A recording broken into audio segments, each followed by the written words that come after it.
Recipe पसंद आए तो आप मुझे ज़रूर बताएं कमेंट करके कैसी बनी है।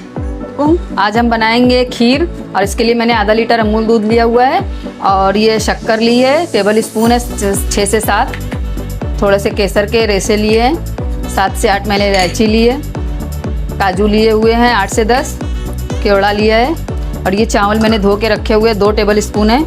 इसको मैं आधे घंटे के लिए पानी से भिगो दूंगी और इसी तरीके से मैं काजू को भी आधे घंटे के लिए साथ ही में पानी डाल के रख रही हूँ। पतीली रखी हुई है गैस पर, इस पर मैं दूध ऐड कर रही हूँ।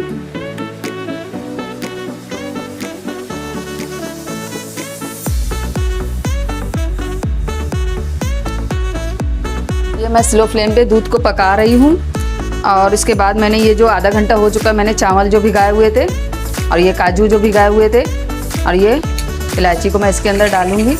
इस तरीके से इसको कूट के इसका छिलका निकाल दूँगी और जो इसके दाने हैं इसका पाउडर कर लूँगी।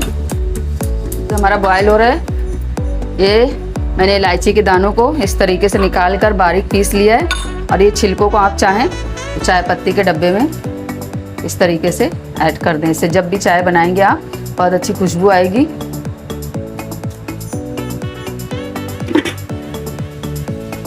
ये चावल जो मैंने भिगा के रखे हुए थे आधे घंटे से, इसे मैं मिक्सी में डाल रही हूँ।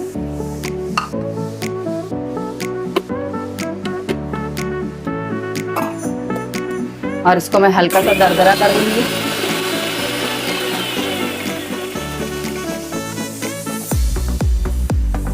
और थोड़ा सा इसको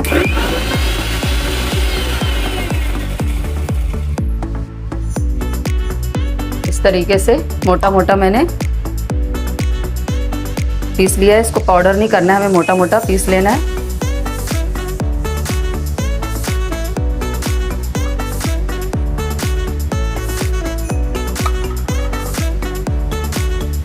और इस पेस्ट को, इसे हमें बारीक बिल्कुल नहीं पीसना है, बस हल्का सा दरदरा करना है। ये देख रहे हैं आप बहुत मोटा मोटा है ये। इस तरीके से इसे निकाल लिया है मैंने। इसी में मैंने अब ये काजू ले लिए जो मैंने भीगने के लिए छोड़े हुए थे, इसको भी मैं अब पीस लेती हूँ।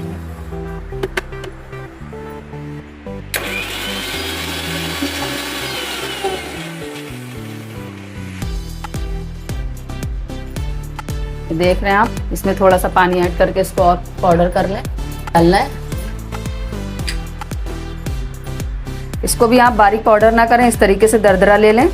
हल्का सा मुंह में आता है तो क्रंची लगता है ये खाने पर, इसलिए पाउडर नहीं करना है हमें इसको भी, ठीक है। और ये सिलो पे पकते हुए दूध हमारा पक चुका है अच्छे से। अब इसी से मैं इसमें से थोड़ा सा दूध, ये जो मैंने केसर लिया था इसमें ऐड कर रही हूँ। गर्म दूध है ये, इसे मैं इसके अंदर रहने दूंगी ताकि इसका अच्छा सा फ्लेवर आ जाए और कलर भी। और अब मैं इसके साथ ही ये जो मैंने चावल लिए हैं इसका मैंने पेस्ट बना लिया था दरदरा सा, इसे मैं ऐड कर रही हूँ इसके साथ। इसको इस तरीके से, इसको डालने के बाद छोड़े नहीं बल्कि चलाते रहे, वरना इसमें कैसा गांठियाँ पड़ जाएंगी, इसलिए इसको चलाते रहें। और फ्लेम को बहुत ज़्यादा फुल नहीं रखें, मीडियम में रखकर आप इसी तरीके से इसको चलाते रहें। इसको तकरीबन 5 मिनट तक इसी तरीके से हमें चलाना है। हमारे दूध के साथ चावलों को पकते हुए 5 मिनट हो चुके हैं। तो दूध देख रहे हैं इसमें कितना दानेदार अच्छे सा हो गया है, गाढ़ा भी हो गया है। और अब मैं इसमें ये काजू का जो दरदरा मैंने पेस्ट लिया हुआ है उसे ऐड करूंगी।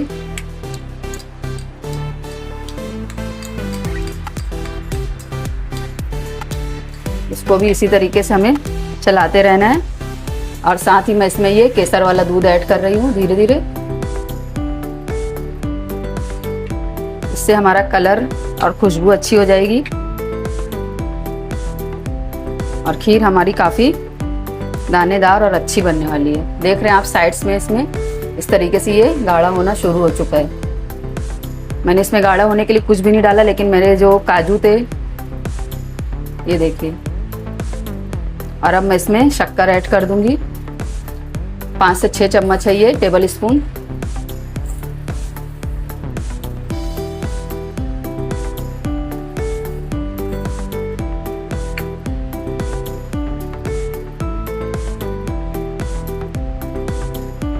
और ये तकरीबन 10 मिनट हो गए हैं पूरे खीर को पकते हुए। अभी मैंने जब काजू का पेस्ट डाला था उसके बाद इसको 3 से 4 मिनट अभी पका लिया। और अब मैं ये इलायची पाउडर खुशबू के लिए ऐड कर रही हूँ।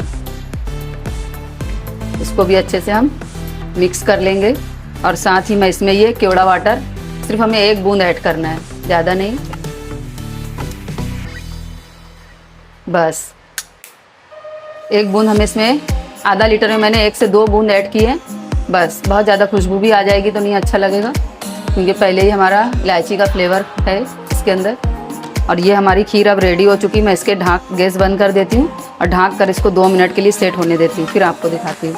और ये 2 से 3 मिनट हो चुके हैं इसको छोड़कर। ये खीर हमारी खुद ही सेट हो गई, देख सकते हैं, ना पतली है ना गाढ़ी है, बहुत अच्छा कलर भी है इसका। इसे मैं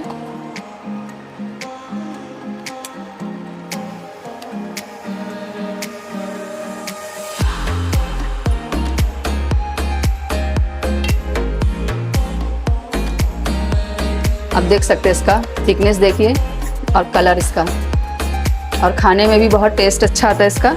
और इसको मैं पिस्ता से गार्निश कर रही हूँ।